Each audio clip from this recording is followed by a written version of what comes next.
அதிமுக ஆட்சி முழுக்க ஊழல். அதில் திரு ஸ்டாலினுடைய ஆங்கிலத்தில் கலெக்ஷன் கமிஷன் கரப்ஷன் சொல்லிட்டு அவர்கள் செய்த ஊழல் பணத்தை அத்தனையும் மீட்பேன், தங்கமணி வேலுமணி வீரமணி எல்லா மணிகளையும் ஜெயிலுக்கு அனுப்புவேன்னார். 5 வருஷத்தில் எதுவும் பண்ணலை. மக்கள் சீஃப் மினிஸ்டர் எனப்பட்டவரை முன்னாள் எம்எல்ஏன்னு இப்போ மாற்றிட்டு. ஸோ இப்போ தனுஷ் என்ன பண்ணுறாருன்னு பார்க்கணும்.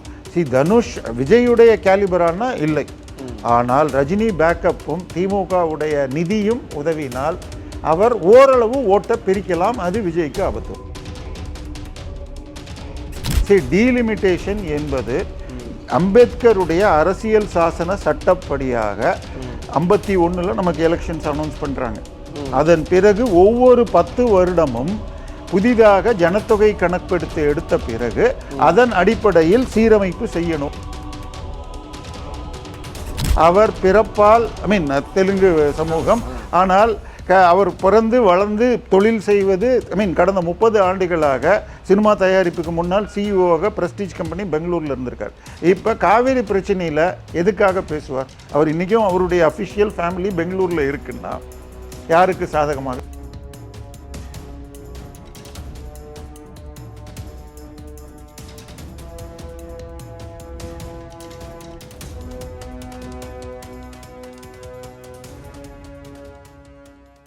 அகர்வாய்ஸ் நேயர்களுக்கு வணக்கம். இன்றைக்கி பார்த்தோன்னா நம்ம கூட ஜேர்னலிஸ்ட் தேவப்பிரியன் அவர்கள் தான் இருக்கார். தமிழக அரசியல் பற்றி பல்வேறு விஷயங்கள் பேச போகிறோம், வாங்க பேசலாம். சார் வணக்கம். சார் வணக்கம். இப்போ 2 நாளுக்கு முன்னாடி தமிழக முதல்வர் சி ஜோசப் விஜயோட தலைமையில் இந்த லிமிடேஷனை முன்னிட்டு ஒரு சின்ன மீட்டிங் நடந்தது. அதுக்கு திமுக கலந்துக்கலை. எதனால் அவங்க கலந்துக்கலை? அதேமாதிரி ஆனந்த் சீனிவாசன் அண்ட் கனிமொழி என்ன சொல்கிறாங்கன்னா, அரசியலில் ஒரே அடியாக ஃப்ரெண்ட்ஸும் இல்லை, ஆப்போசிஷனும் இல்லை அப்படின்ற மாதிரி சொல்லியிருக்காங்க. நண்பர்களும் இல்லை, இதுவும் இல்லைன்னு சொல்லியிருக்காங்க. இது மூலமாக நம்ம என்ன எடுத்துக்கலாம் சார்? இல்லை, 2 விஷயங்கள். 2 முக்கியமான பிரச்சனைன்னு வச்சுக்கோங்க. ஒன்று காவிரி, இன்னொன்று டீலிமிட்டேஷன். இவங்க திமுக தரப்பு காவிரிக்கு அனைத்து பற்றி காட்டின்றாங்க, இவங்க டீலிமிட்டேஷன்ங்கிறாங்க.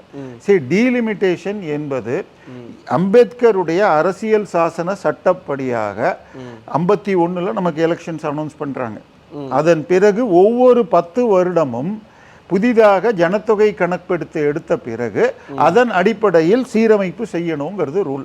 ஸோ 61 பண்ணியிருக்காங்க, 71 பண்ணியிருக்காங்க.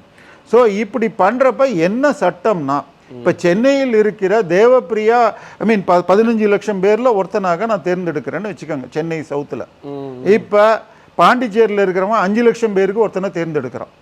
அந்தமான் நிக்கோபாரில் 3 லட்சம் ஓட்டர்கள் ஒரு எம்பியை தேர்ந்தெடுக்கிறாங்க. ஆனால் உத்தரப்பிரதேஷ் இருக்கிறவங்க 30 லட்சம் பேர் சேர்ந்து ஒரு எம்பியை தேர்ந்தெடுக்கிறான். ஸோ அம்பேத்கர் குழு எழுதிய அரசியல் சாசனப்படி இந்தியா முழுக்க பரவலாக 15 லட்சம் எம்பிக்கு அன்னைக்கு சொன்னது 10 லட்சம் எம்பிக்கு மக்களுக்கு ஒரு எம்பி அப்படின்னாங்க. அன்னைக்கு 543 40-50 கோடி ஓட்டு. இன்னைக்கு கிட்டத்தட்ட 997 கோடி ஓட்டு இருக்கு. ஆனால் அன்னைக்கு ஒரு ஊர்லேருந்து இன்னொரு ஊருக்கு போகணுன்னா மாட்டு வண்டியில் போகணும், இல்லை குதிரை வண்டியில் போகணும். 85 வரைக்கும் நான் சேலத்தில் இருந்தப்பையும் குதிரை வண்டி ஓடிட்டு இருந்தது. நான் சென்னையில் ஒரு 4-5 வருஷம் முன்னாடி வரைக்கும் திருவல்லிக்கேணியில் சைக்கிள் ரிக்ஷாவை நான் பார்த்துருக்கேன், மிதிச்சுட்டு போகிற சைக்கிள் ரிக்ஷாவை. ஸோ அந்த மாதிரி போன காலம் போய் இன்னைக்கு நம்ம எதில் போகிறோம், அதே மாதிரி ஒரு நோட்டீஸ் அடித்து கொடுத்து 10 கோடி மக்கள்கிட்ட ரீச் பண்ணுறதுக்கு டைம் வேணும். இன்றைக்கி வாட்ஸ்அப் இந்த காலம் வந்ததால் 15 லட்சத்துக்கு ஒன்றுன்னு போட்டாலும் 90 கோடிக்கு 600 சில்லரை வந்துடும், 97 கோடிக்கு. ஸோ இப்போ இன்க்ரீஸ் பண்ணுறப்போ 1971 என்ன பண்ணாங்கன்னா, அந்த நேரத்தில் 71க்கு பிறகு உங்கள் 76 திரு இந்திரா காந்தி திமுக ஆதரவோடு ஆட்சியில் இருந்த பொழுது நம்ம இந்தியா முழுக்க இது கொண்டு வந்தாங்க. அதாவது குடும்ப கட்டுப்பாடு அவசியம்னு சொல்லி இது பிரகாரம் என்ன ஆகுதுன்னு பார்த்துட்டு 25 வருடம் இதை நம்ம டீலிமிட்டேஷன் பண்ண மாட்டோம் அப்படின்னு சொல்லிட்டு 2001க்கு தள்ளி போட்டாங்க. 2001 வாஜ்பாய் இன்னொரு 25 வருஷத்துக்கு தள்ளி போட்டார். இப்பொழுது திருப்பி தள்ளி போடுறதுங்கிறது செய்யப்படும் துரோகமாக இருக்கும். இன்னும் சொல்ல போனால் இன்னைக்கு ராகுல் காந்தின்னு ஒருத்தர் இருக்காருங்களே, அவர் ஜாமீனில் தான் இருக்கார். சரியா? 2024 தேர்தலில் திருப்பி ஜெயிச்சிருக்கார். 23 செப்டம்பரில் அவர் கோர்ட்டில் போய் நான் வயநாட்டு எம்பியாக இருக்கேன், ஆனால் நான் மோடி என்ற ஜாதியினர் எல்லோரும் திருடர்கள் என்று சொன்னதுக்காக என்ன தண்டனை கொடுத்துட்டாங்க, என்னை தகுதி நீக்கம் பண்ணால் வயநாட்டு மக்கள் எம்பி இல்லாமல் போயிடுவாங்கன்னு சொல்லி தான் ஸ்டே வாங்கினார். இப்போ அதனால டீலிமிட்டேஷனில் பரவலாக எம்பி இன்க்ரீஸ் பண்ணணும்னு பண்ணால் வெறும் மக்கள் தொகை கணக்கு எடுத்தால் தமிழ்நாட்டுக்கு இப்போ இன்னைக்கு தமிழக அரசில் என்ன பண்ணியிருக்காங்க, 543ன்னு அப்படியே வச்சுக்கணும், இதே 39 வச்சுக்கணுங்கிறாங்க. இப்போ 39 இப்படியே வச்சுக்கிட்டா உங்களுக்கு வட மாநிலங்கள் கேஸ் போட முடியும். ஸோ 850ன்னு ஆக்கினால் ஓரளவுக்கு வட மாநிலங்கள் சும்மா இருக்கலாம். இப்பயும் ஐ மீன் பீகார் இவங்க போட்டால் வழக்குகள் வந்தால் இது பாப்புலேஷன் பார்க்கணுன்னு வரலாம். பட் அது வழக்கு நடந்து என்னைக்கு தீர்ப்பு வரும்லாம் நம்ம சொல்ல முடியாது. ஸோ இப்போ பிஜேபி சொல்கிறது இப்போ இருக்கிற 543 அப்படியே ஒரு ஸ்டேட்டுக்கும் 50% இன்க்ரீஸ். அது போன முறை வாயில் சொல்லப்பட்டது, ஏப்ரல் மாதம் கொண்டு வந்தப்ப இப்போ சட்டத்தில் கொண்டு வருவேன் என ரூமர் ஓடிட்டு இருக்கு.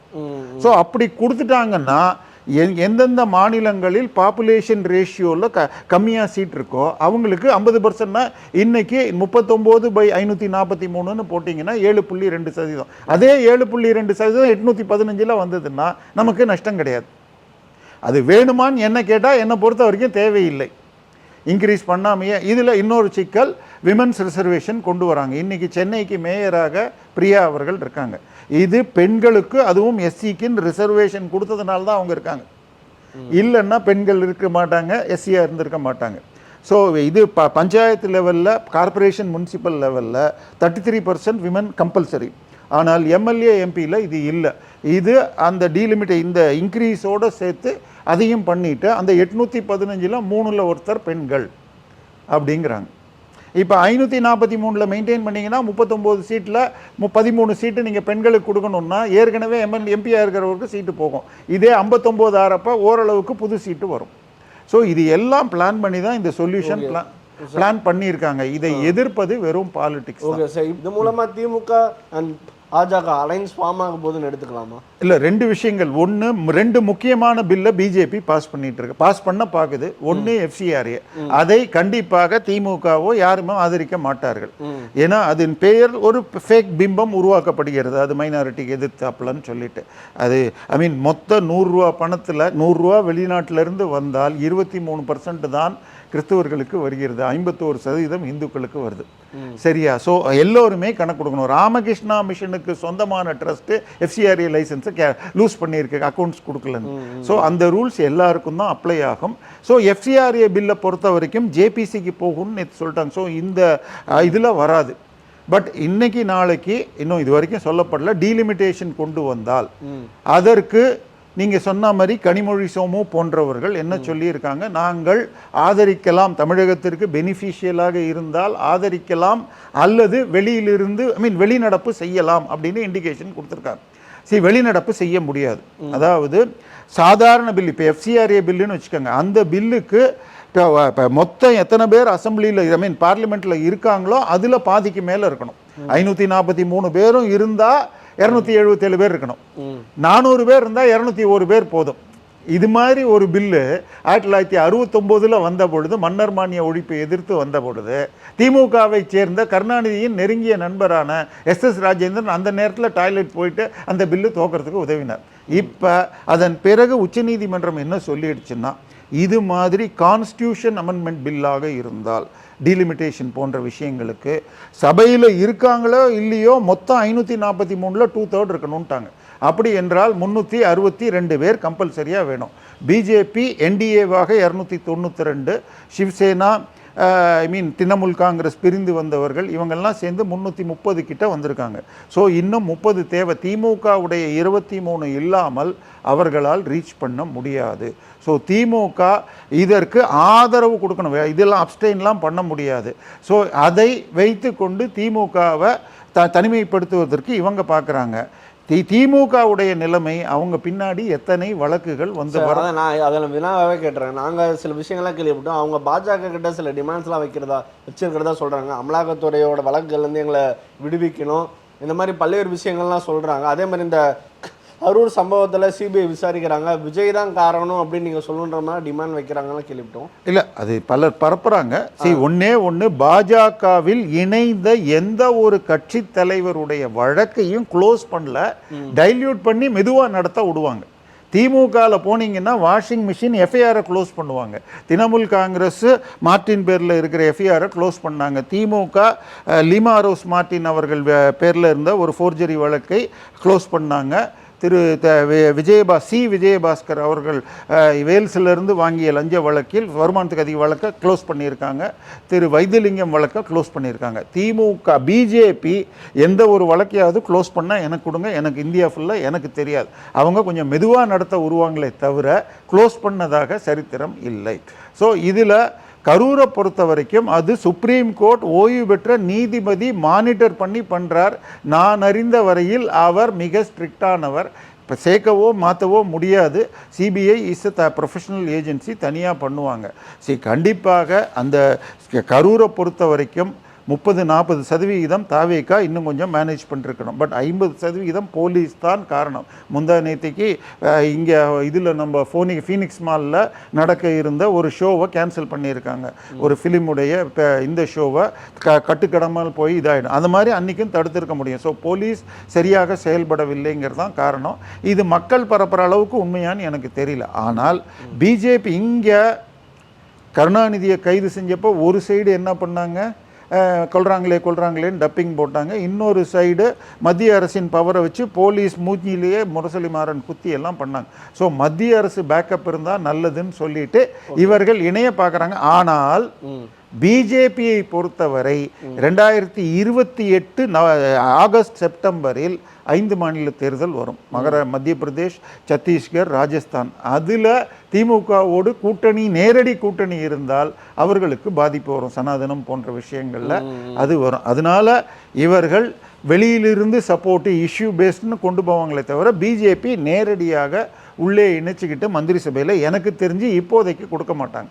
ஆனால் பிஜேபியுடைய கணக்கு என்னென்னா, போன தேர்தலில் 400க்கு மேல் வெற்றின்னு சொல்லி அப்கி பார் 400 கே பாஸ்ன்னு சொல்லிட்டு கடைசியில் 293 வந்தாங்க. இந்த முறை இன்னும் ஒரு சில மாநிலங்களில் குறைஞ்சதுன்னா அதை தமிழ்நாட்டிலேருந்து ஒரு 20 சீட்டு வந்தால் நல்லா இருக்குன்னு ஒரு பெரிய கூட்டணியை நோக்குவார்கள். அதில் திமுக இருக்க வாய்ப்பு இருக்குது. Okay sir. இதில் அடுத்து இன்னொரு கேள்வினா, தமிழக முதல்வர் ஜோசப் விஜய் ரொம்ப புத்திசாலின்னு நிறைய பேர் சொல்கிறாங்க. ஏன் அப்படின்னா, இந்த மீட்டிங் அரேஞ்ச் பண்ணது மூலமாக திமுக வராதுன்னு அவருக்கு தெரியும், திமுகவை அம்பலப்படுத்திட்டாருன்னு சொல்கிறாங்க விஜய் அவர்கள். அது எப்படி பார்க்கலாம்? இல்லை, இது ரெண்டு பக்கமும் சொல்லிக்கிறது, அவ்வளோதான். அவங்கள கேட்டால் காவேரி கூட்டலமாங்க, இவங்களை கேட்டால் இப்போ ஒன்றுமே இல்லை. இந்த கைதே உதயநிதி கைதியே எடுத்துக்கிட்டிங்கன்னா, தாவேகா தரப்பு ஆதரவாளர்கள் என்ன சொல்கிறாங்க, விஜய் நினைத்தால் முடிப்பார், எந்த லெவலில் இருந்தாலும் அப்படி ஆபாசமாக, அருவருப்பாக, கீழ்த்தரமாக பேசினால் கைது செய்வேன் என்பதை உதயநிதி வரைக்கும் கொண்டு போயிட்டார். ஸோ அவரை இப்பொழுது ஜெயலலிதா லெவலுக்கு உயர்ந்துட்டார்னு அவங்க சொல்லிக்கிறாங்க. திமுக தரப்பை கேட்டால், நேற்று வரை சந்தானத்துடைய துணை காமெடி நடிகராக இருந்த உதயநிதியை தலைவராக்கிட்டாரு. ஸோ திமுக எல்லாம் ஒன்றிணைஞ்சு ஒரு ஒற்றுமை வந்துருச்சு. இப்பொழுது கட்சிக்குள்ளேயே அவர் செயல் தலைவர் பதவியை கேட்டுக்கொண்டிருக்கிறார்.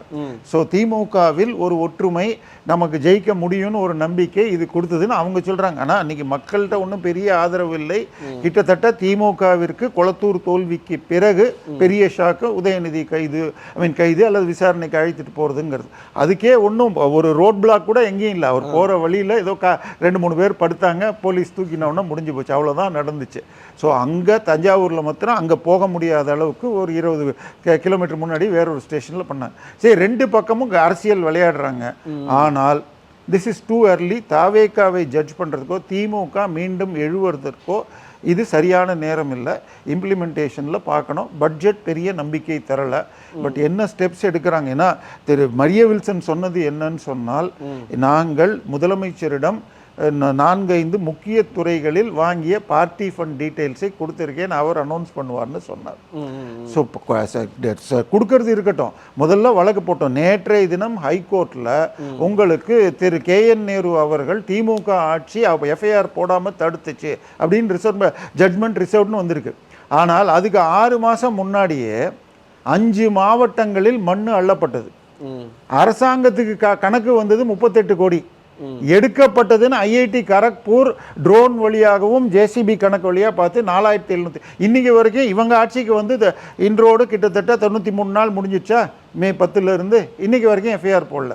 கேஎன் நேரு பற்றி இடி 3 கேஸில் எஃப்ஐஆர் போட சொன்னாங்க. Cash for job, party fund, இதுக்கு ஐ மீன் டெண்டர்ஸு, 3வது ட்ரான்ஸ்ஃபர். இதில் 1க்கு தான் போட்டிருக்காங்க, மீதி 2 எப்போ போட போகிறாங்க? வழக்குகளை வேகமாக போட்டு செய்யணும். ஒன்றும் இல்லை, 2 விஷயங்கள் சொல்லி முடிச்சிடுறேன். தாவேகா கரப்ஷனுக்கு எதிர்த்தாப்புலன்னு சொன்னால் திருப்பூர் பக்கத்தில் மாம்பாக்கம் யூனியனில் ஒரு கான்ட்ராக்டர் என்னுடைய பணத்துக்குன்னு சொல்லி அந்த தலைவர்கிட்ட போய் 1 லட்சம் ரூபாய் ஜிபே மூலமாகவும் 30,000 ரூபாய் கேஷாகவும் கொடுத்ததாக வீடியோ லீக் ஆச்சு. தாவேகா ஐ மீன் திமுகலேருந்து தாவேகாவுக்கு போய் சேர்ந்துட்டார் அவர். அவரை தகுதி நீக்கம் செய்து பண்ணாங்க. கடைசியில் நேற்றைக்கு அவருடைய மனைவிக்கு போஸ்டிங் கொடுத்துருக்காங்க. அந்த வீடியோவில் அவங்க பக்கத்தில் இருந்தாங்க. நேற்றைய தினம் சென்னை பக்கத்தில் போரூர் பக்கத்தில் கெருகம்பாக்கம் பஞ்சாயத்து யூனியன் அலுவலகத்தில் நேற்று காலையில் ஒரு ரெசல்யூஷன் பாஸ் பண்ணியிருக்காங்க ஒரு பில்டிங் அப்ரூவலுக்கு. சாயந்தரம் டிவிஎஸ்சி ரெய்டு பண்ணால் 14 லட்சம் ரூபாய் அந்த பில்டிங் கான்ட்ராக்டர்கிட்டேருந்து வாங்கியிருக்காங்க. அதை பற்றி விசாரணை நடக்குதுன்னு இன்னைக்கு காலையில் பேப்பர் சொல்லுது. இதை தாண்டி வேலூர் தாவேகா எம்எல்ஏவிடம் உங்களுக்கு ஜோசப் விஜய் ஆட்சியில் மந்திரி பதவி வேணும்னா 8 கோடி ரூபாய் கொடுங்கள் என்று கேட்டு இது பண்ணியிருக்காங்க. அதுக்கு ஆதவ் அர்ஜுனா பேரில் ஒரு மோசடி ஜிமெயிலையும் ரெடி பண்ணி. அப்போ விஜய் மந்திரி சபையில் காசு வாங்கிட்டு நடக்குதுன்னு கட்சி எம்எல்ஏக்கள் லெவலில் நம்பிக்கை இருந்திருக்கா? ஸோ விஜய் ஆட்சி வெளியில் நிறைய பரப்புகிறாங்க நல்லது செய்கிற மாதிரி. மக்களும் தாசில்தார் எஸ்ஆர்ஓ ஆஃபீஸில் பெரிய அளவில் லஞ்சம் குறைஞ்சிருக்குங்கிறாங்க. ஆனால் அதே நேரத்தில் ஈக்குவலாகவும் பேப்பர் செய்தி வருகிறது. 3 months இஸ் டூ அர்லி, 3 மாதம். ஸோ வரும் காலத்தில் எப்படி இருக்குன்னு பார்க்கணும். ஸோ அதுதான் நம்ம பார்வை. அவர் ஆக்ஷன் சரி சொல்லுதல் யாருக்கும் எளிய அறியவாம் சொல்லிய வண்ணம் செயல். ஸோ அதை செஞ்சு காட்டினால் மக்கள் அவருக்கு தொடர்ந்து ஆதரவு தருவாங்க. இல்லை என்றால் விபிஎஸ் போல ஸ்டாலின் போல எக்ஸ் முதல்வராக இவரும் ஆக முடியும். சார், அடுத்தபடியாக இன்னொரு முக்கியமான விஷயம் இருக்குது. ஆக்டர் அனுஷ் அவர்கள் அரசியலுக்கு வர போகிறதா ஒரு தகவல். அவர் இப்போ சமீபத்திய நியூஸ் கேள்விப்பட்டோம்னா அவர் தமிழகத்தை 40 மாவட்டங்களாக பிரித்து அவரோட என்னென்ன வாக்காளர்கள் தொண்டர்களை ஜாயின் பண்ண சொல்லியிருக்கிறதா ஒரு தகவல். இந்த வேலைகள் எப்படி போயிட்டுருக்கு? இப்போவே ஆரம்பிச்சிட்டாரு. ஐ மீன் ஆட்சி அமைஞ்சு 3 months ஆகுது, இப்போவே ஆரம்பிச்சிட்டாரு. 31க்கு அவர் வருவாரா? என்ன மாதிரியான வேலைகள்? இல்லை 31 வருமா 29 வருமானு ஒரு கேள்வி உண்டு. ஏன்னா ஒரே நாடு ஒரு தேர்தல்னா 29 இணைந்து வரலாம். இப்படி இழுபறி மெஜாரிட்டி இருக்கிறப்ப கலையலாம் என்றும் ஒரு அவ்வப்போது எல்லாரும் 6 மாதத்தில் தேர்தல் வரும்னு திரு ஸ்டாலின் ஒரு 5-6 தடவை சொல்லியிருப்பார். ஸோ இன்னொன்று, இவரை மாதிரி நான் எம்பி எலெக்ஷனில் நிற்கலன்னு சொல்லாமல் 29 நிற்கிறதுக்கும் பிளான் பண்ணலாம், தனியாகவோ இல்லை கூட்டணியாகவோ. தனுஷ் விஜய் அளவுக்கு பிரபலமானவரா அப்படின்னு கேட்டால் இல்லைன்னு சொல்லலாம். அவர் 300 கோடி எடுத்தால் இவரது 100 கோடி என்பதான் எடுத்துகிட்டு இருந்ததுன்னு வச்சுக்கலாம் கடைசி சில படங்கள். ஆனாலும் ரஜினி பேக்கப் இருக்கா தெரியாது. ஆனால் இன்னையிலிருந்து அவர் பில்டப் பண்ணிட்டு போனால் கிட்டத்தட்ட அவருக்கு திமுக பின்பலமாக இருக்கிறதுன்னு சொல்கிறாங்க. அதாவது திமுக இளைஞர்களை கவரும் தன்மையை இழந்ததுனால விஜய்க்கு போகும் ஓட்டில் ஒரு ஜென்சி ஓட்டில் ஒரு 20 to 30% தனுஷ் பிரித்தால் lead between DMK and TVK குறைஞ்சதுன்னா நம்ம ஜெயிக்க முடியும். ஸோ இவர் பிரிக்கட்டும் அப்படின்னு பார்க்குறாங்க. நேற்றோ முந்தானத்தோ எனக்கு வந்த தகவல், திரு விஜய் அவர்கள் உளவுத்துறையிடம் கூறி தனுஷுடைய ட்ராக்ஷன் எவ்வளவு இருக்கும், தாவேக்காலிருந்து போகுமா என்று 39 தொகுதிகளிலும் விசாரிக்க சொல்லியிருக்கிறதாக வருது. ஸோ அவர் தன்னை ஜோசப் விஜய்னு சொல்லிக்கிட்டா இவர் ஓம் நமச்சிவாய எண்ணம் போல் வாழ்க்கைன்னு இவரும் சில காயினேஜ் பண்ணியிருக்காரு. இன்னொரு பக்கம் அண்ணாமலை ஓடிட்டுருக்கு. ஸோ இதெல்லாம் எங்கே போகும்னு தெரியாது. பட் நேரடியாக ரஜினிகாந்த் ஆதரவு கொடுத்தா இம்பேக்ட் இருக்குமா, இன்னைக்கு அவருடைய லெவல் என்ன, இதெல்லாம் நமக்கு தெரியாது. பட் இன்னொன்று, இன்னைக்கு காலையில் நான் வர்றப்போ ஒரு பேனர் பார்த்தேன். சிவகார்த்திகேயன் 2026 ரேங்க் ஹோல்டர்ஸுக்கு ப்ரைஸ் கொடுக்கறதாக இன்னைக்கு காலையில் ஒரு பேனர் பார்த்தேன். இதுக்கு பின்னாலாம் ரெட் ஜெயண்டோ இல்லை திரு டிஎம்கே இருக்கான்னு தெரில. ஸோ ஜென்சி ஓட்டுகளை பிரிப்பதற்கு திமுகவுடைய வேலை தாங்கிறது தான் என்னுடைய பார்வை.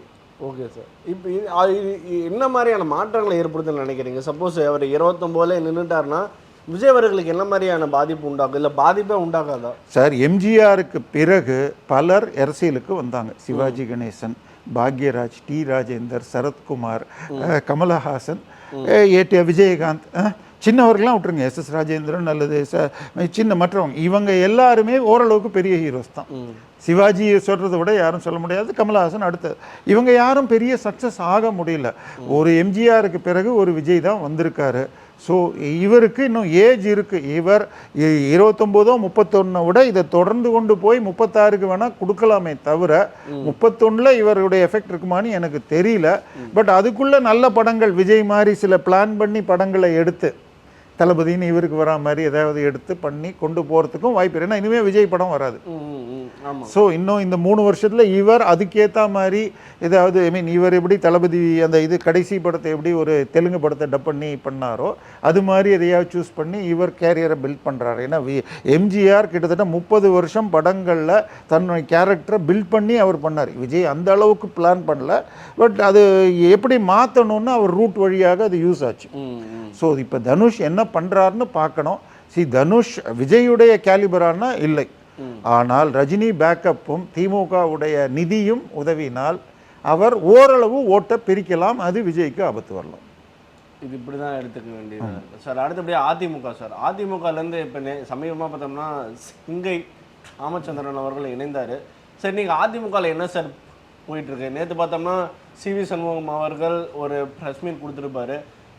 வின் பண்ணால் நீங்கள் காரணம், தோத்தா அந்தந்த ஊர் மாவட்ட நிர்வாகிகள் காரணமானு. சார், எந்த ஒரு கட்சியுமே தொடர்ந்து தோற்றால் கட்சியை காப்பாற்றுறது கஷ்டம்.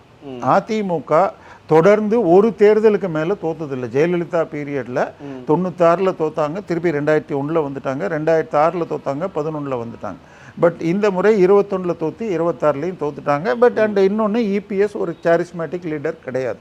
ஸோ அதனால் அவருக்கு எதிர்ப்பு வருகிறது. பல தவறான முடிவுகளை அவர் எடுத்தார். 2021 தேர்தலில் 15 சீட்டை நீங்கள் டிடிவி கொடுத்தா கூட்டணிக்கு வரார் என்ற அமித்ஷா சொல்லியும் மீறி அவர் கொடுக்காம தோத்தாங்க. கிட்டத்தட்ட 41 தொகுதிகளில் இபிஎஸ் டிடிவி வாங்கின ஓட்டை கூட்டினா அதிமுக ஜெயிச்சிருக்கோம்.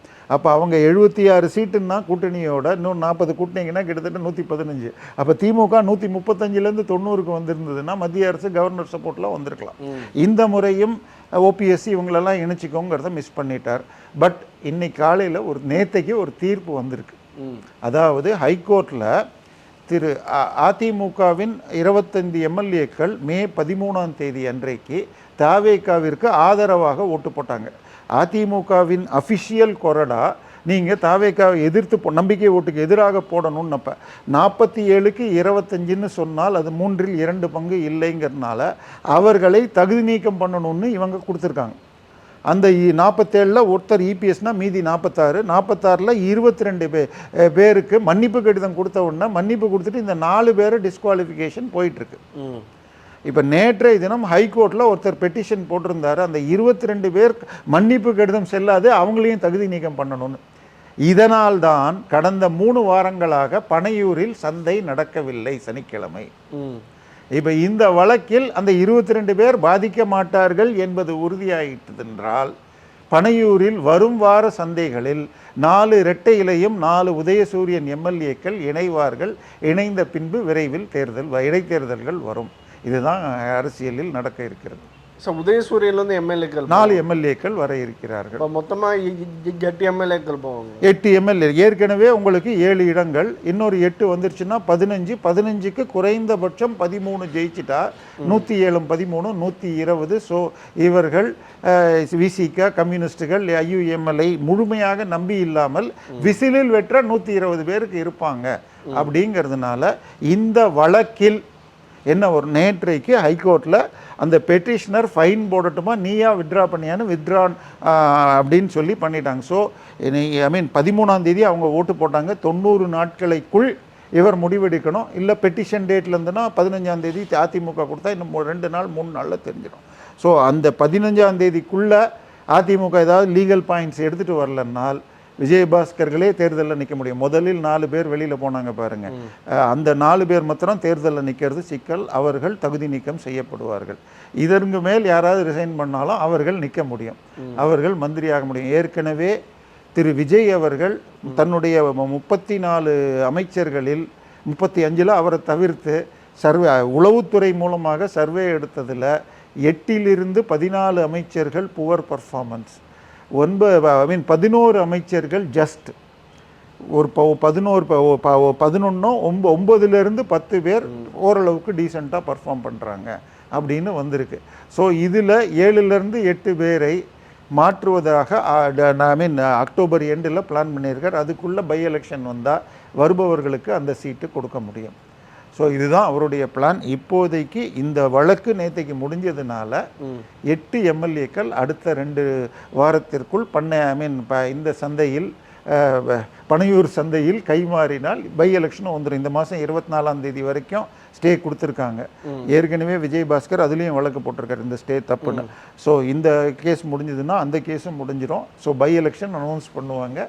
15 பை எலெக்ஷன் வந்து அதில் 12 தாவேக்கா வெற்றி பெற்றால் பலமாகிடுவார், விஜய் ஸ்ட்ரென்த் ஆகிடுவார். அதன் பிறகு திமுக பேரில் வழக்கு வரும். அதில் தப்பிக்க அவர்கள் பிஜேபியிடம் ஓடுவார்கள். இதான் நடக்கும். அதான் சார். சார் இப்போ இடைத்தேர்தலில் திமுக அதிமுக என்ன மாதிரியான பர்ஃபார்மன்ஸ் இருக்குன்னு நினைக்கிறீங்க?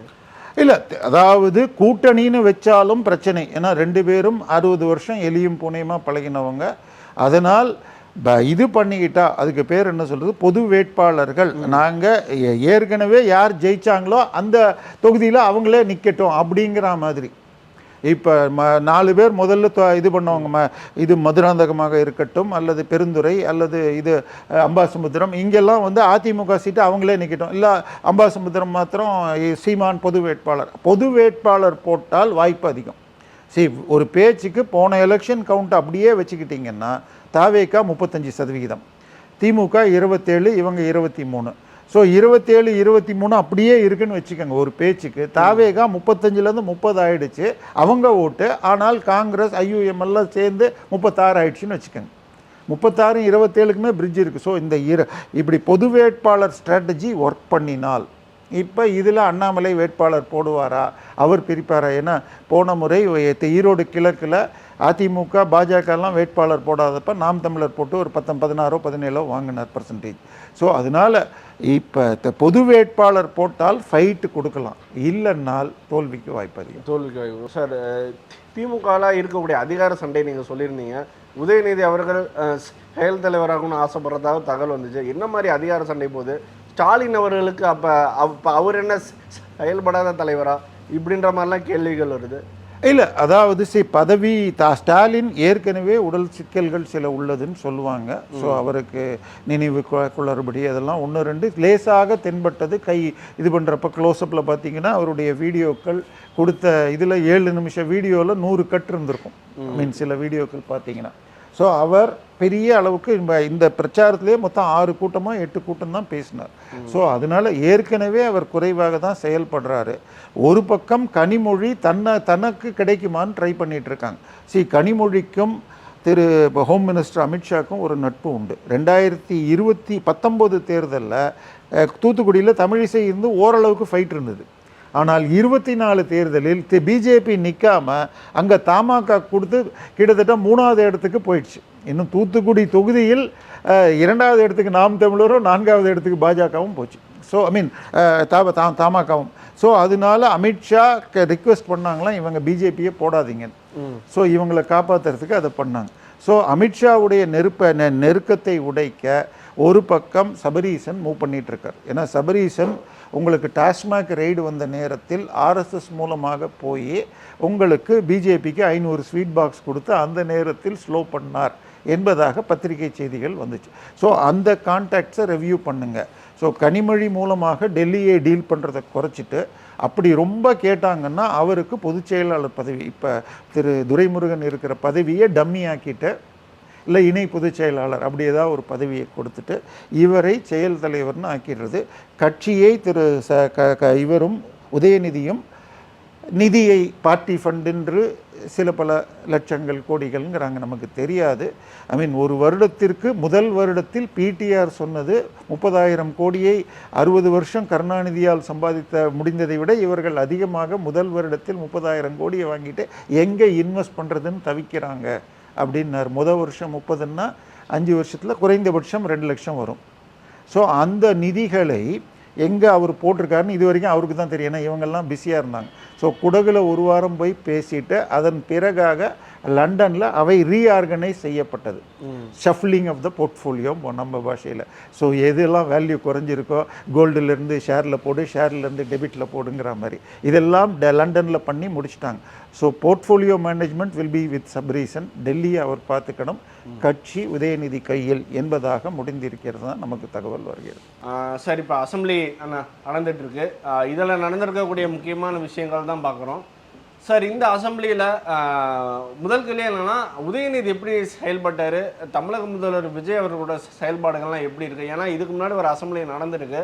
இந்த அசம்பிளியில் ஒரு மிகப்பெரிய எதிர்பார்ப்பு இருந்தது. ஏன் அப்படின்னா அசம்பிளி ஸ்டார்ட் ஆகிறதுக்கு முன்னாடி தான் உதயநிதி அவர்களை விசாரணைன்னு சொல்லி கூட்டிகிட்டு போயிருப்பாங்க. ஸோ இந்த சட்டமன்றத்தோட அனல் பறக்கும் தான் எதிர்பார்த்தோம். பட் ஆனால் எப்படி போச்சு, உங்களுக்கு என்ன தோணுது? இல்லை, பெருமளவில் அதிமுகவை தாவேகா விழுங்கும் நிலையில் அதிமுக வெர்சஸ் தாவேகா இருந்த அளவுக்கு திமுக வெர்சஸ் தாவேகா இந்த கூட்டணியில் இல்லை. ஈவன் ஸோ இதை பற்றி ஒரு இஷ்யூவாவது மென்ஷன் பண்ணுவாங்க. நீங்கள் சொன்ன மாதிரி அவரை கைது என்பதை பற்றினா முதல் குடும்பம் பேச வேண்டாம்னு சொன்னதாக சொல்லப்படுகிறது. அதே போல் மரிய வில்சன் தவறாக உணர்ச்சி வசப்பட்டு பேசிய போது கூட வஜ்ரவேலு ஏவவேலு அதுக்கு சப்போர்ட்டாக தான் பேசினார்.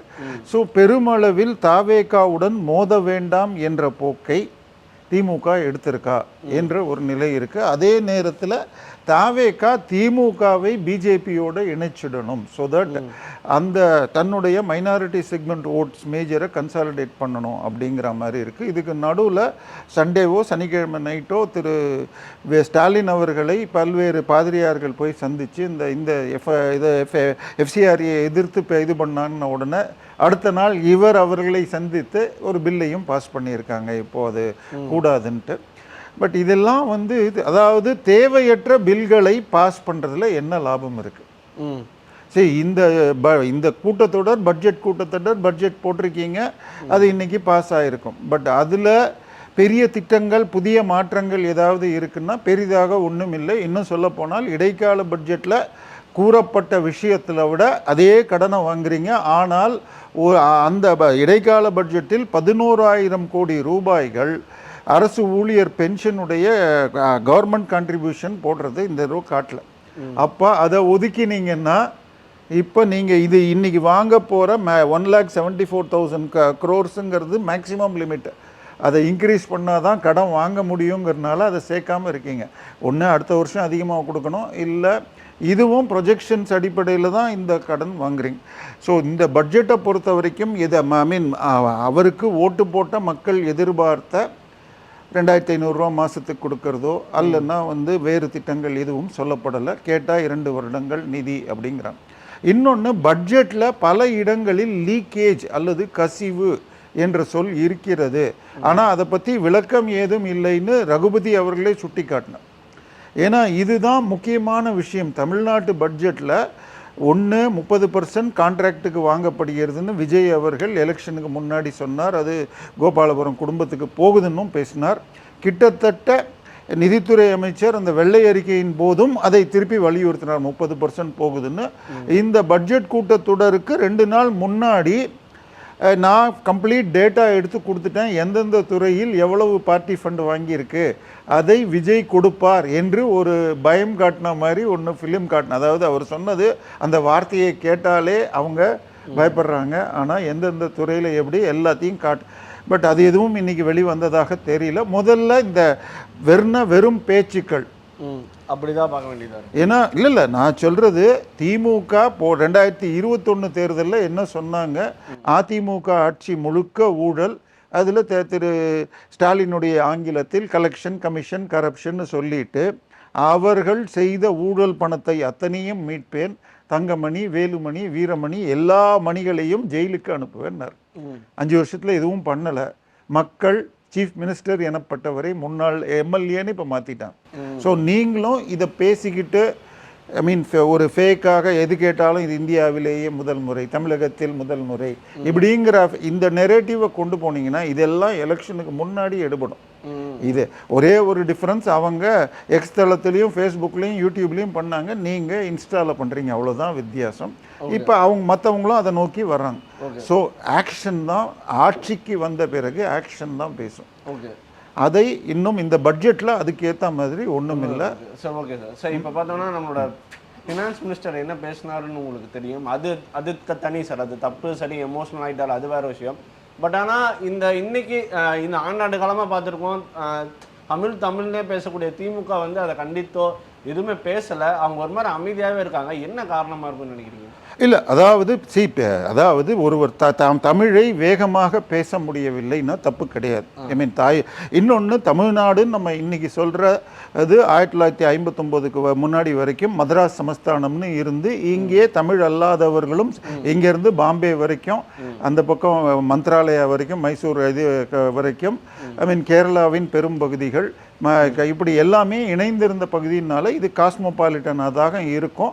ஸோ அப்போ இன்னும் திமுகவில் எடுத்துக்கிட்டால் கிட்டத்தட்ட 19 அமைச்சர்கள் தெலுங்கர்களாகவே முதலமைச்சர் முதல் எல்லாருமே இருந்தாங்க. ஸோ அதில் தவறில்லை. ஆனால் நான் பேசுறது தான் தமிழ் அப்படிங்கிற தவறு. நான் முயற்சிக்கிறேன், இம்ப்ரூவ் பண்ணிக்கிறேன்னு சொன்னால் யாரும் ஒன்றும் சொல்ல போகிறதில்ல. இல்லை, என்னால் இவ்வளோதான் முடியும்னா கூட தப்பு இல்லை. ஆனால் அதுக்கு அடுத்த ஒரு வார்த்தையை விட்டார் பாருங்க, அன்பு, அமைதி, இரக்கம், இவையெல்லாம் சொல்லி தருவது பைபிள் மட்டும்தான். நான் பான் கிறிஸ்டியன், இது தமிழில் எவ்வளோ படித்தாலும் கிடையாதுன்னு பாருங்க. இது அபத்தமான ஸ்டேட்மெண்ட். இந்த ஸ்டேட்மெண்ட் இல்லை, இதை தமிழை 1000 மடங்கு இருக்கிறது அப்படிங்கிறத சொல்ல வேண்டிய திமுக அடங்கி இருக்குன்னா அதற்கு காரணம் இவர் பான் கிறிஸ்டியன் யூஸ் பண்ணார் பாருங்க. உதயநிதி என்ன பண்ணாரு, என் மனைவியும் கிறிஸ்தவர் என்றால் தமிழர்களுக்கு எரிகிறது அப்படின்னார். அவருடைய மனைவி இது சிஎஸ்ஐ பிஷப் உடைய ஞானமுத்தியுடைய பேத்தி. ஆனால் அவர் திருமணம் இந்து முறையில் தான் நடைபெற்றது. அது அப்போ தன்னை கிறிஸ்தவர்னு சொல்லிக்கிட்டார். அதுக்கப்புறம் நான் எல்லா மதத்துக்கும் பொதுன்னு சொன்னார். இப்போ ஏற்கனவே இவர்கள் கிறிஸ்துவ ஓட்டை வாங்கிட்டாங்க.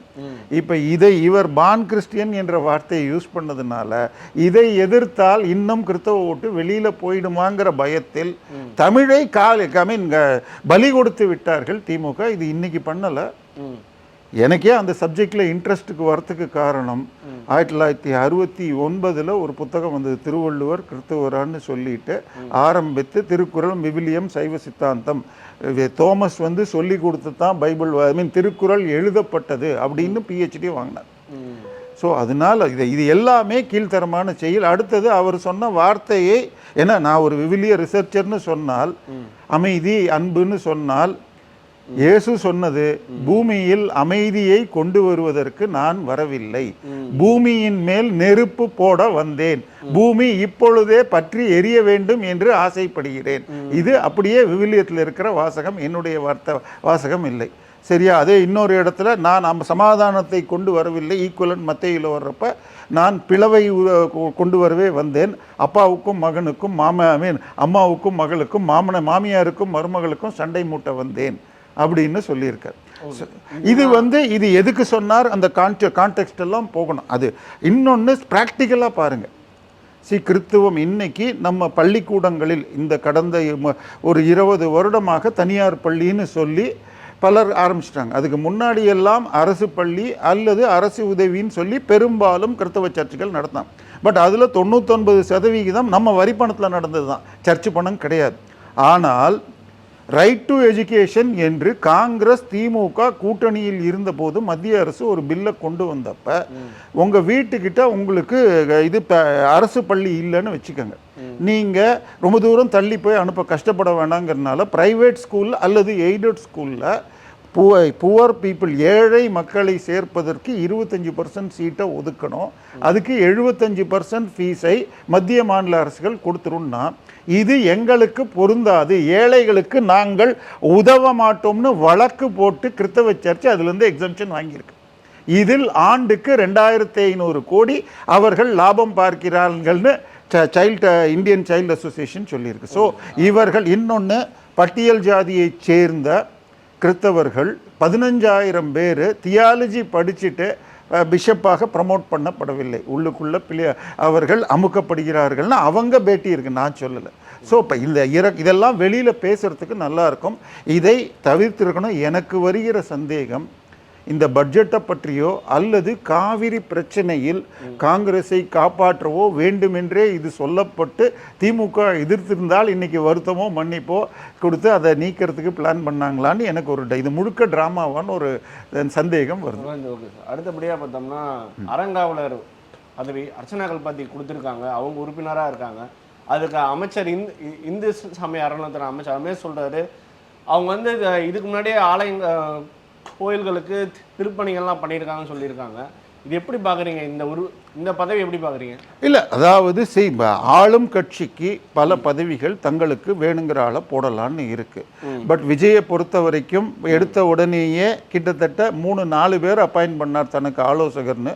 அதில் அந்த ஜோதிடர் பேர் வந்த உடனே கேன்சல் பண்ணிட்டாரு. ஆனால் அதே நேரத்தில் தன்னுடைய சினிமா டைரக்டராக சினிமா துறை மேனேஜராகவும் ஏதோ ஒரு படத்தை தயாரித்த திரு ரூட்ஸ் ஜெகதீஷை அப்பாயின்ட் பண்ண லெட்டர் கிட்டத்தட்ட 2 மாதம் சைலண்டாக இருந்தது. ஸோ இவங்க நினச்சாதான் வெளியில் வருது, இல்லைன்னா வரல. இப்போ இந்த குழுவை பொறுத்த வரைக்கும் இது பெருமளவில் 837 நம்பர் அரவுண்ட் அந்த ரேஞ்சு உள்ள 10 லட்சத்துக்கும் அதிகமான வருமானம் உள்ள கோயில்களுக்கு அறங்காவலர் நியமனம். கிட்டத்தட்ட இந்து கோயில்களிலிருந்து 12% சர்வீஸ் சார்ஜ், 4% ஆடிட் ஃபீஸ் என்று கிட்டத்தட்ட 600-700 கோடியே கவர்மெண்ட் எடுக்குது. அதில் இந்த 800 கோயில் தான் பெரும்பாலும் தருகிறது. சரியா?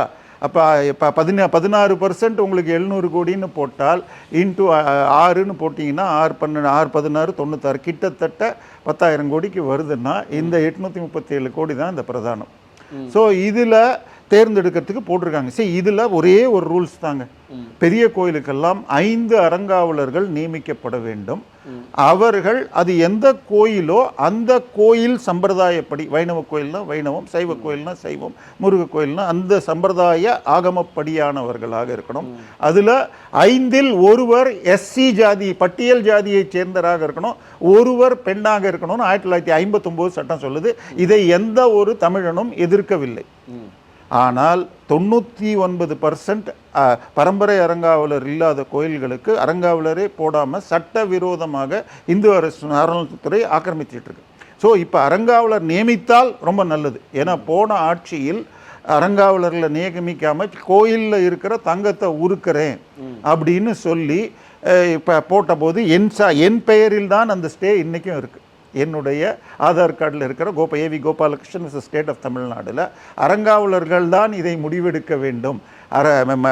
இந்து சமய அறநிலையத்துறை என்ன பண்ணாங்க, எந்த கோயிலில் தங்கம் இருக்கோ அதுக்கு மாத்திரம் அறங்காவலரை போட்டாங்க, அதை உருக்கிட்டாங்க. அதாவது உருக்குனதில் தப்பு இல்லை. என்னன்னு சொன்னால் இன்னைக்கு மாரியம்மன் கோயில் அந்த மாதிரி கோயில்களில் ஏதாவது உங்கள் வீட்டில் குழந்தைக்கு உடம்பு சரியில்லை, கணவருக்கு உடம்பு சரியில்லைன்னா என் தாலியே போடுறேன், என் வளையல போடுறேன்னு எங்கள் அம்மாவே ஏதோ ஒரு தடவை பண்ணாங்க. ஸோ அதெல்லாம் நிறைய சேர்ந்து போச்சுன்னா உருக்கிற தப்பில்லை. ஆனால் கோவில் இறைவனுக்கு சொந்தமான நகைகளுடைய கணக்கையே கொடுக்கல, ஆர்டிஐயில் கேட்டாலும் தரதில்லை. அந்த கணக்கை அந்த ரிஜிஸ்டர்களை முதல்ல மெயின்டைன் பண்ணி ஆன்லைனில் இந்த 837 கோயிலுடைய வரவு செலவு கணக்குகளை ஃபுல் PDF ஏற்றணுங்கிறத டெலேட் பண்ணிக்கிட்டு இருக்காங்க.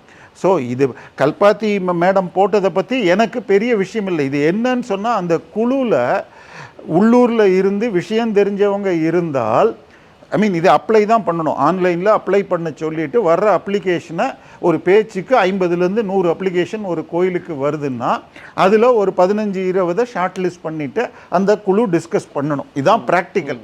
ஆனால் 99% இந்து சமய அறநிலையத்துறை ஆளுங்கட்சிக்கு தேவையான ஆளுங்கட்சி ஆட்களை போடுவாங்க. உங்களுக்கு சின்ன உதாரணம், தமிழ்நாட்டில் ஹையஸ்ட் பட்ஜெட்டு வருமானம் உள்ள கோயில் பழனி, இதுக்கு அடுத்தது சமயபுரம், இதுக்கு அடுத்த 5வது இடத்துல இருக்கிறதோ என்னமோ 4வது 5வதுலையோ மதுரை மீனாட்சி அம்மன் கோயில். அதுக்கு ட்ரஸ்டி தலைவராக இருந்தது பிடிஆருடைய அம்மா. சரியா? ஸோ இப்போ இது மாதிரி அரசியல் அப்பாயின்மெண்ட்ஸ் சட்டப்படி தப்புன்னு 2021 மே மாதம் சுயமோட்டோ ஜட்ஜ்மெண்ட்னு சொல்லிட்டு justice Mahadevan and Adikesavalu judgment சொல்லியிருக்கு. ஆனால் இதை மீறி இது கேஸில் போய் தோத்துச்சுங்கிறது வேறு விஷயம். பட் அதில் டைரக்ஷன்ஸ் கொடுத்துருக்காங்க. அதே மாதிரி இப்போ எப்படி இங்கே கமிட்டி போட்டிருக்காங்களோ போன ஆட்சியில் பெரம்பலூர் மாவட்டத்தில் அல்லது திருச்சி மாவட்டத்தில் தேர்ந்தெடுக்கிற குழுக்கு தலைவராக ஆராசாவுடைய அண்ணனை போட்டாங்க. அவர் வீட்டுக்கு போனால் மதர் தெரசா இல்லை இயேசு படங்கள் ஈவேரா படங்கள் இருந்து. நான் சொல்கிறது முதல்ல நம்பிக்கை உள்ளவர்களாக இருக்கணும். இவங்க என்னை பொறுத்த வரைக்கும் அது ப்ரோரகேட்டிவ் ஆஃப் த இது. பட் உண்மையாக செயல்படுத்துவதென்றால் கோயில் தொடர்புடையவர்களை போடணும். இப்போ ஒரு ஆதீனத்தை அதில் போட்டிருக்காங்க. போன முறை 2 ஆதீனங்கள் இவங்களுக்கு நட்பாக இருந்தாங்க. அதில் ஒருவர் கோவை பேரூர் ஆலயம் இது ஆதீனம். கோவை பேரூர் ஆதீனத்துக்கு வலதுகை போன்றது இது, அதுக்கு பேர் என்ன சொல்கிறது, இதில் திண்டிவனம் பக்கத்தில் இருக்கிற மயிலம் ஆதீனம். அது 2க்கும் கீழே வருது திருப்போரூர் ஆதீனம். திருப்போரூர் ஆதீனம் 2018-19 இறந்த பிறகு இன்னைக்கு 26 இருக்கோம். 8 வருஷமாக ஆதீனம் போடாமல் கிட்டத்தட்ட 10,000 கோடி சொத்துக்களை இந்து அறநிலைத்துறை சட்டவிரோதமாக ஆக்கிரமிச்சிட்டு. ஸோ இதை தடுக்கிற வேலையை செய்யணும். சரி, இந்து சமய அறநிலைத்துறை என்பது பக்தர்கள் தரிசனம் செய்வதற்கு வசதி செய்யணும். இந்த அறங்காவலர்கள் முறையாக செய்கிறார்களான்னு மேற்பார்வை பார்க்கணும். கோயிலில் எத்தனை மணிக்கு தரிசனம், எத்தனை மணிக்கு பூட்டணும், எந்த ஸ்லோகம் சொல்லணும், எந்த மொழியில் சொல்லணும், இதுக்கெல்லாம் உரிமை இல்லை. இந்த குழுவில் யாரை போட்டாலும் எனக்கு ஒன்றும் இல்லை. பட் இவங்க இது வரைக்கும் 4வது சினிமா ஆள்னு சொல்கிறாங்க. ஏற்கனவே டெல்லி பிரதிநிதி, அதுக்கு பிறகு ஜெகதீஷ் பழனிசாமி இது சொல்கிறாங்க. இதெல்லாம் அவருடைய ப்ரோரகேட்டிவ். பட் டெல்லி பிரதிநிதி இன்னுமே அவர் இப்போ இது தன்னுடைய அப்பாயின்மெண்ட்டை போஸ்டிங் ஏற்றுக்கலன்னு ஒரு நியூஸ் வருது. இப்போ அவர் பிறப்பால் தெலுங்கு சமூகம், ஆனால் அவர் பிறந்து வளர்ந்து தொழில் செய்வது கடந்த 30 ஆண்டுகளாக சினிமா தயாரிப்புக்கு முன்னால் சிஇஓவாக பிரஸ்டீஜ் கம்பெனி பெங்களூரில் இருந்திருக்கார். இப்போ காவேரி பிரச்சனையில் எதுக்காக பேசுவார்? அவர் இன்றைக்கும் அவருடைய அஃபிஷியல் ஃபேமிலி பெங்களூரில் இருக்குன்னா யாருக்கு சாதகமாக பேசுவார்? ஸோ இந்த மாதிரி இன்னொன்று பெங்களூரில் இருக்கிறத வச்சுக்கிட்டு டெல்லி பிரதிநிதியாக இருந்தால் தமிழகத்துக்கு தேவையான பல விஷயங்களை சொல்லலாம். நல்ல அரிசி கிடைக்கணும் ரேஷனில், நான் சில பொருட்கள் வேகமாக மற்ற ஸ்டேட்டுக்கு கூட ப்ரியாரிட்டி, இதையெல்லாம் அங்கே செய்யணும். அந்த மாதிரி திறமை வாய்ந்தவர்களாக டெல்லி அட்மாஸ்பியர் தெரிஞ்சவங்களாக இருக்கணும். இவர் பெங்களூரில் வியாபாரம் பண்ணவர் அங்கே என்ன பண்ணுவார்னு எனக்கு தெரியல. ஸோ இதை கல்பாத்தி மேடம் போட்டதில் எனக்கு அவர்கள் கோயிலுக்கு செஞ்சுருக்கலாம், நான் அதெல்லாம் எதுவுமே சொல்லலை.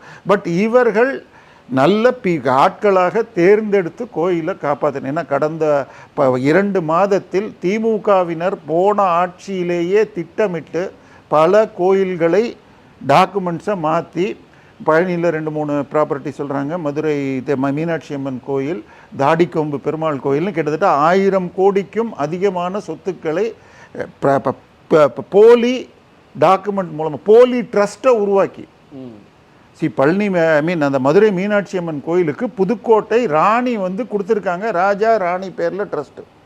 இவங்க வேற ஒரு ட்ரஸ்ட்டை போட்டு அதை அமுக்கியிருக்காங்க. அதே மாதிரி இப்போ தாடிக்கொம்பு பெருமாளில் ஒரு ஐயர் ஒருத்தர் கொடுத்தது, நான் 600 கோடி எடுத்த ஐயர் அண்ட் சன்ஸ்னு இன்னொரு ட்ரஸ்ட் போட்டு அமைக்கியிருக்காங்க. ஸோ இது எல்லாம் தாவேக்காவுக்கு தொடர்பு வாய்ப்புகள் ரொம்ப கம்மி. ஆனால் திமுகவும் இந்து சமய அறநிலைத்துறை அதிகாரிகளும் திட்டமிட்டு பண்ணியிருக்காங்க.